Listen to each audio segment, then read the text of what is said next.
Welcome back to Grow Joyfully.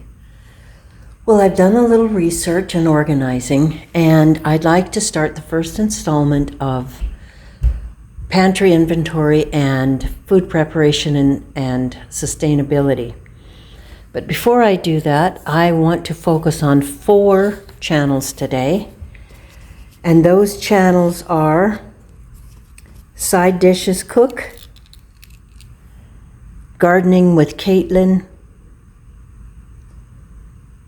Deborah Cabasa, and Mama J. These are fun channels that I love to listen to, different personalities, different information, and I strongly recommend for you to go and find their channels and give them a shout out and give them some love. So, starting today, I have my cup of herbal tea. I'm drinking hibiscus and raspberry leaves with honey and lemon. And I have made up this binder because I like to be able to put pages in and out. And if you just have a spiral notebook, it's hard to remove things and put them back in. So for this purpose, it's nice and hard and waterproof, and probably will just stand the wear and tear better. Okay, so let's get right to it. This is my pantry inventory binder. In my day, we used to call binders notebooks, but they're spiral notebooks, and then these are binders. So if I say it wrong, I apologize. So, pantry inventory. The first thing you should do is get a piece of paper, get a notebook, get whatever, and go through what you have in your pantry at this time. Okay, once you know what you have, then I have a few questions to ask you and a few things to discuss with you. So these are the notes that I took. Take inventory of all food preps that you have now. Store what you eat what you store. Keep a variety of foods, plus variety of foods preserved different ways, such as freezing them, water bath can, pressure can, dehydrated, and freeze-dried. Start small, don't get overwhelmed. You could start focusing on providing enough for your family for 1 week. Then you can go to 1 month, then you can go to 1 year. Another point is rotate. Whatever you buy, whatever you have, whether it's dried, dehydrated, fresh, canned, use it so you don't lose it. Why should we store food? Well, some of the reasons could be job loss, natural disasters, medical emergencies like we experienced a few years ago, where we were almost quarantined to our houses. Power outage, contaminated water systems. A good example, you can look it up on Google, is Flint, Michigan, where at least 6 years later, they still don't have clean drinking water. You could have broken pipes for any number of reasons, and then illness. These are all just very cursory research items that I've done for you. You can add to it, you can take away, you can do what you want, you can change it. That's why I have a binder, so you can just reorganize it. You can throw it away, whatever you need to do, because I seem to change my mind a lot. How much do I store? I went online and I found a site called valleyfoodstorage.com.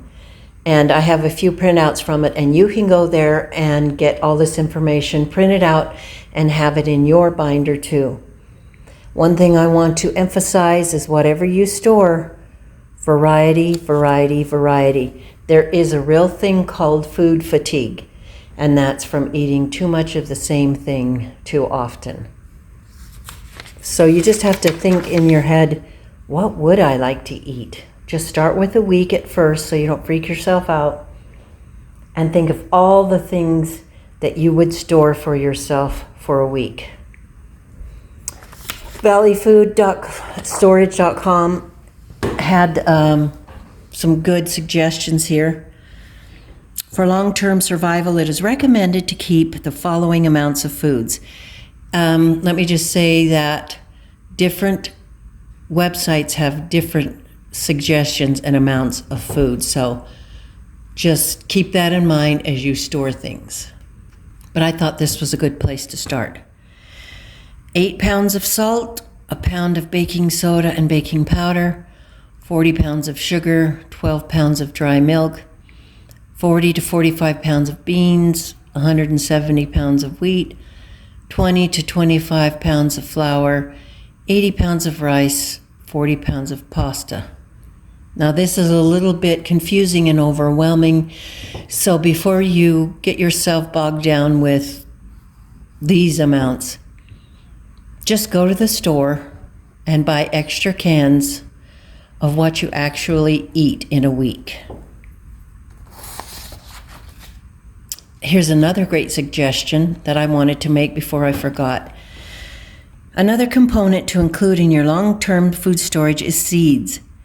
And this is garden seeds.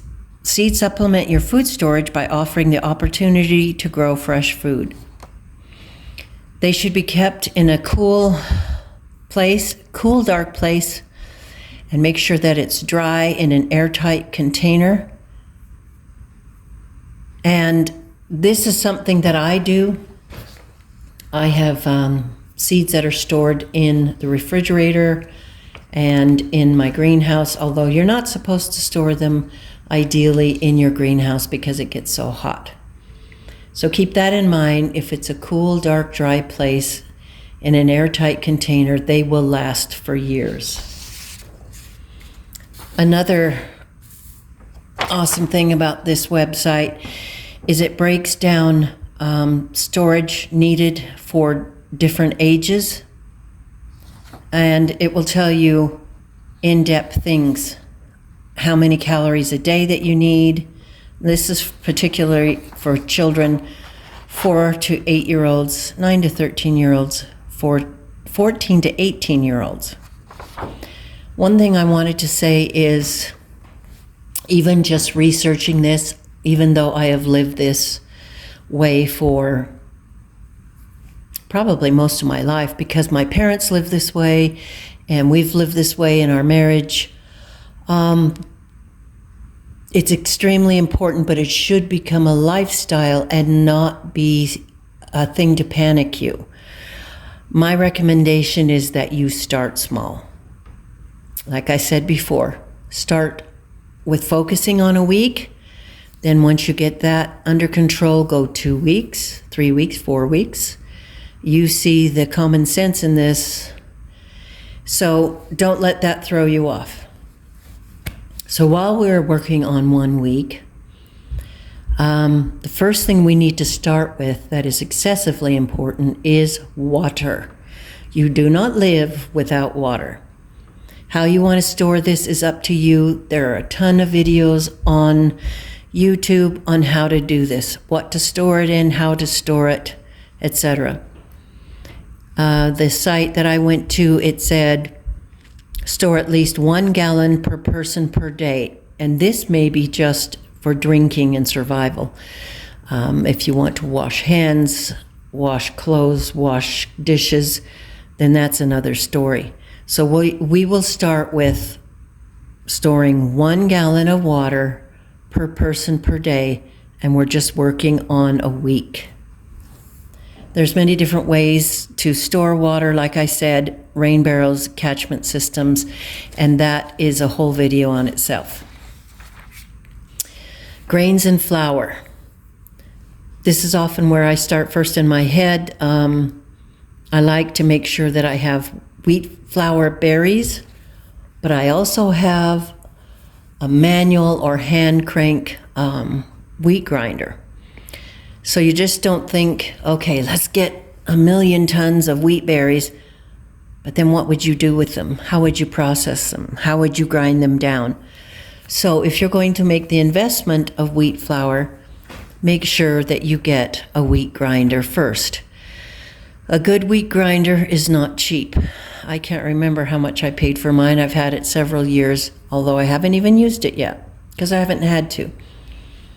Another thing is to have these things fixed and in place so that you can use them when you need them. That is on the to-do list for my husband to build. Let's see, kind of like a little small pantry that's on its own, but it's a closable little cupboard type thing. I don't want it in my house because it can create a lot of dust to grind flour, but you also have to protect it from bugs and rodents, so that's something to think about. So meanwhile, put that thought aside and let's just buy wheat flour, just even a 10-pound bag, and put it away in the refrigerator. If you vacuum seal it, it will last longer and stay drier. Same with white flour. Which one do you use the most? For me, it's the white flour. So I'm going to have a lot more of that around. I have 2 5-gallon barrels in my pantry, one for flour, one for sugar. I keep that full, and then I keep 25-pound bags of sugar and white flour in my pantry in case I need those. So again, I'm going to try to keep this beginner's level. You can see what I've written down, but it can be overwhelming. So we'll just kind of move on. Pasta. You should have 25 pounds per person per year. So break that down and figure out what you will need per person per week. Here's all the different varieties, and there's many, many more. I didn't get lasagna noodles in here either, and I should have. So you can customize this for your likes, your family likes, and you don't have to go with the list that somebody else made. It's just there to give you ideas. Rice. We should have 25 to 60 pounds of rice per person per year. Divide that up on your calculator to figure out what you should have for 1 week for one person. Beans. These are dry beans. You should have 60 pounds per person per year. You can store pinto beans, kidney beans, black beans, white beans, and don't forget your legumes too. Canned foods. I think this is a really good place to start because you can buy 1 can of cream of chicken soup, 1 can of chicken, 1 can of fruit, 1 can of tomato sauce. And if you look ahead and you think ahead, you can start compiling recipes that you can make up of these things. And then you keep your recipes back here. I also have some of these little vinyl sheet protectors to store recipes or any other thing I think of. I can just throw them in and then organize it later. And also, here's the spiral notebook. So then, with canned foods, instead of breaking the bank, you can buy 1 or 2 or 5 or whatever you can afford of that week of canned foods. I would make it a variety again. Instead of maybe getting 10 cans of vegetables a week, get 1 can of soup, 1 can of vegetables, 1 can of meat, 1 can of fruit, tomato sauce, canned beans, pasta sauce, condiments, etc. So you have more of a well-rounded, balanced inventory that you can pull from that week. Powdered drinks. There's juices, milk, protein powder, sports drinks, because you are really going to get tired of water. Fats. Fats are a very important item to store. Fats are necessary to live. Some of the fats you can store are peanut butter, powdered butter. I mean, obviously you're going to have butter put away in your refrigerator and in your freezer. But for long-term food storage, there is powdered butter, and I recommend you get some if you can. Oils can include avocado, olive, coconut, Yes, you can store the seed oils, but we're finding out more and more things about seed oils, and it's not the best for you. So don't store them if you don't have to, but if push comes to shove and you've got them, use them. Nuts provide fat, and so does ghee. Ghee is pretty much clarified butter where the milk fats have been taken out and just the oily part remains. And that will stay on your shelf for, I'm not sure how long, not as long as you would think, but maybe up to 3 months. And let's see what else we have. Sweeteners, honey, sugar, molasses, maple syrup, jams and jellies. You want to definitely have some sweeteners so that you can try to keep your diet as similar as possible to what you're eating now in times of difficulty when you're ideally using this. These ideas are for you for living right now when things are in good shape, how you would live every day, and hopefully complementing and segueing into any difficult times. So if you're used to eating it now, then and you eat the stuff you store, then you store the stuff you eat. Salt is very necessary. And I looked it up and it said you should store 5 pounds per person per year. So divide that up and figure out how much per person per month. It adds flavor to your meals and it is required for your diet. Now this is where we come in with adding the variety and different tastes and things to all these things we've just discussed. Spices and herbs and bouillon cubes. So it's important to have beef bouillon, chicken bouillon. There's even tomato dehydrated bouillon type things. One thing I forgot to put down is food powders. When I have excess of things coming out of the garden, I will wash them, dry them, dehydrate them, and grind them up in my blender and put them into jars and vacuum seal them. They not only provide flavor, but nutrition to your dishes. I generally keep onion powder, garlic powder, basil, parsley, chives, oregano, dried onions, paprika, sage, rosemary, and more and more and more and more, especially in cooking and baking. Things like cloves.